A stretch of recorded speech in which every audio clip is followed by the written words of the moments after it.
Steam roller বলতে যেটা বোঝে এটা বিএনপি নেতাকর্মীর উপর দিয়ে গিয়েছিল। বিএনপি কে কেন ভোট দিবেন, এই ভোটটা কেন দিবেন, আপনিও কেন দিবেন, এটা যদি 31 দফাটা পড়েন তাহলে আপনি এটা বুঝতে সুবিধা হবে যে আওয়ামী সন্ত্রাসীরা ঠিকই পালিয়ে গিয়েছিল, কিন্তু সবচেয়ে বেশি ক্ষতিগ্রস্ত হয়েছিল নিজ দল। কারণ নিজ দলে নিজের ঘরে যদি আপনি শাসন না করতে পারেন, অন্যকে কিভাবে শাসন করবেন? সেই দৃষ্টিকোণ থেকে সর্বপ্রথমে যে স্টিম রোলার বলতে যেটা বোঝে এটা বিএনপি নেতাকর্মীর উপর দিয়ে গিয়েছিল। তা আমরা দেশনেত্রী বেগম খালেদা জিয়া বাংলাদেশের মানুষের কাছে কমিটমেন্ট করেছিলেন যে সন্ত্রাস দমন করবেন। উনি এসে প্রথম পদক্ষেপটাই 100 দিনের কর্মসূচির মধ্যেই উনি ক্লিন আপ অপারেশন তৈরি করে বাংলাদেশের মানুষের মধ্যে যে আস্থা, যে কথা দিয়েছেন সেই কথা রক্ষা করেছেন। পরবর্তীতে এই 50% সন্ত্রাস দমন হওয়ার পরেও যখন কেউ কেউ সেটাকে আবার আমলে নিচ্ছিল না, তখন উনি র্যাব তৈরি করেছিলেন। র্যাব তৈরি করে বাংলাদেশ থেকে চিরতরে সন্ত্রাস নির্মূল করার যে উদ্যোগ নিয়েছেন, সেটা বাংলাদেশের প্রত্যেকটা মানুষের আজকে সুফল বহন করছে।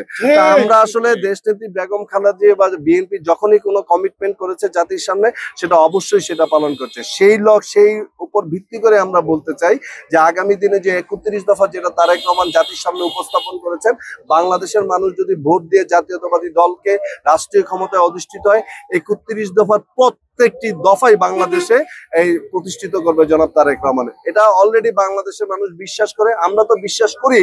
পাশাপাশি সাধারণ মানুষের মধ্যে যে অভূতপূর্ব সারা, বলার আগেই বোঝার আগেই উনি বলে দেয় যে আমাদেরকে বুঝাইতে হবে না, অন্যকে বোঝান। কারণ আমরা জাতীয়তাবাদী দলের পক্ষে আছি। আমি যতগুলো মানুষের কাছে গেছি, আমার মনে হয় যে 100% না, মানে প্রায় 95 ভাগের মানুষের উপরে মানুষ বলার আগে বলেছে আমি তো এই বিষয়টা জানি, আমি এই বিষয়টা জানি, আমাকে বুঝাতে হবে না, আমি বুঝেছি, আমি আমাদের পরিবারকে বুঝাচ্ছি। যে বোঝে না, যারা বোঝার ভাব, মানে না বোঝার জন্য ভাব ধরে আছে, তাদেরকে যে একটু বুঝান। তো এর থেকেই প্রমাণিত হয়, কারণ আমরা যে সাধারণ মানুষের কাছে যেভাবে গিয়েছি, এটা স্বতঃস্ফূর্ততার মাধ্যমে প্রমাণিত হয়। বাংলাদেশের মানুষ অলরেডি সেটা নিজেদের মনে স্থাপন করে নিয়েছে। বিএনপি যা বলেছে, বিএনপি যদি রাষ্ট্রীয় ক্ষমতায় আসে অবশ্যই সেগুলি পূরণ করবে। বিএনপির দর্শন রইল ব্যক্তির চেয়ে দল বড়, দলের চেয়ে দেশ বড়। আজকে দেশের প্রয়োজনে আমাদের নেতা জনাব তারেক রহমান, আমরা ওনার প্রতি পরিপূর্ণ আস্থা রেখেছি। উনি যাই কিছু সিদ্ধান্ত নেবেন, সেটা দেশের স্বার্থের কথা চিন্তা করে নেবেন। নির্বাচন নিয়ে অনেক ষড়যন্ত্র হচ্ছে। আমাদের দীর্ঘদিনের আন্দোলন সংগ্রামে অনেক রাজনৈতিক দল আমাদের সাথে যুগপৎ আন্দোলনে ছিল, শরিক দল হিসেবে পাশে ছিল। তো তাদের অনেক ক্ষেত্রে তাদের মনের আশা পূরণ করার জন্য জাতীয় প্রয়োজনে তাদেরকে হয়তো বা সাথে রেখে বিভিন্নভাবে উনি চিন্তা করছেন। আমাদের দলের অবস্থান থেকে আমাদের একজন কর্মী হিসেবে আমাদের প্রত্যাশাটা হলো এরকম যে আমরা দলের চেয়ারম্যানের উপরে, আমাদের ভারপ্রাপ্ত চেয়ারম্যানের উপরে আমাদের দায়িত্ব ছেড়ে দিয়েছি। উনি আর ওনার প্রতি আমাদের অগাধ বিশ্বাস রয়েছে। উনি যে সিদ্ধান্ত নেবেন সেটা দলের স্বার্থের চেয়ে ঊর্ধ্বে গিয়ে উনি দেশের স্বার্থ বিবেচনা করে উনি সিদ্ধান্তটা নেবেন। অর্থাৎ যেখানে দেশের স্বার্থ প্রায়োরিটি পাবে, সেখানে দল তো নাই, আমাদের ব্যক্তি স্বার্থ তো এখানে আমাদের কোনো সুযোগই আছে বলে আমরা অন্তত বিশ্বাস করতে চাই না। কারণ আমরা যারা জাতীয়তাবাদী দলের প্রত্যেকটা নেতাকর্মী শহীদ রাষ্ট্রপতি জিয়া রহমানের আদর্শের অনুসারী, খালেদা জিয়ার আপোষহীন মনোভাব, তারেক রহমানের দূরদর্শী নেতৃত্বের প্রতি আস্থাশীল। অতএব ওনারা দেশের জন্য যে সর্বোচ্চ ত্যাগ করার যে মানসিকতা রাখেন, আমরা আমাদের রাজনৈতিক দলের অবস্থান থেকে কর্মী হিসেবে আমরাও সেটাই চাই, যে দেশের জন্য নিজেকে উৎসর্গ করার মতো যে আনন্দ, সেই আনন্দ আমরা অন্য কিছু ব্যক্তিগত সাফল্যের মধ্যে আমরা সেটা খুঁজে পাই না।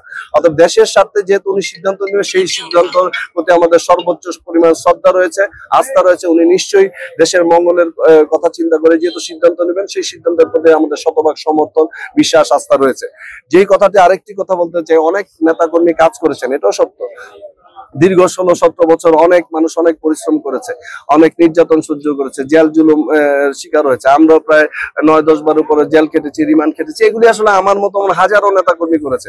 কিন্তু একটাই কথা বলতে চাই, রাজনীতিতে এই যে ঘাম, এই যে শরীরের ঘাম, এই যে শ্রম, এটা কখনো বৃথা যায় না। এই বিশ্বাসটা আমাদের রয়েছে।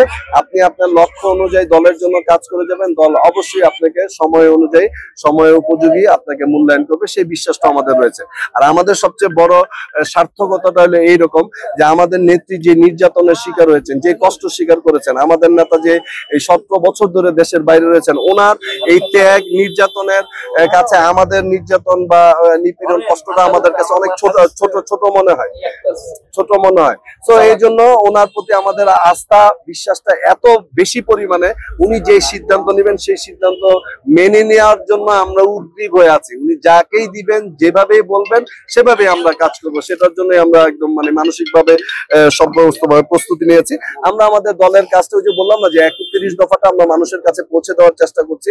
অনেকে অথবা 31 দফার বিভিন্ন বিষয়গুলি আছে, অনেকে অথবা এরকম শর্ট প্যাটার্নে লেখা আছে, হয়তো অনেকে এটার বিশদভাবে এটা বুঝতে পারছে না। সেই জন্য আমরা আসলে সেই মানুষের কাছে পৌঁছে দেওয়ার চেষ্টা করছি। আমাদের দল কি করতে চায়, আগামী দিনে রাষ্ট্র ক্ষমতায় যদি মানুষের ভোটে বিএনপি নির্বাচিত হয় কি করবে, সেটা আমরা মানুষের কাছে তুলে দিচ্ছি। ইনশাল্লাহ অভূতপূর্ব সাড়া পেয়েছে। আমরা অপেক্ষা আছি কবে নির্বাচন হবে, কবে মানুষ ভোট দিয়ে জাতীয়তাবাদী দলকে নির্বাচিত করবে, সেই প্রত্যাশাই যেমন আমাদের আছে এবং আমরা উদ্গ্রীব হয়ে আছি কবে ভোট দিব। এটাই আমাদের কাছে মূল লক্ষ্য। ভোট দিব, নিরপেক্ষ সুন্দর পরিবেশে ভোট হবে, মানুষ তার গণতান্ত্রিক অধিকার প্রয়োগ করবে, সেটার জন্য আমরা দীর্ঘ 16-17 বছর লড়েছি। অর্থাৎ সেটা প্রতিষ্ঠিত হয় আমাদের কাছে সবচেয়ে বড় আশা পূর্ণ হবে বলে আমরা অন্তত বিশ্বাস করি। ব্যক্তিগত স্বার্থ, ব্যক্তিগত চিন্তা চেতনা এগুলো আমাদের মাথাতেই নেই।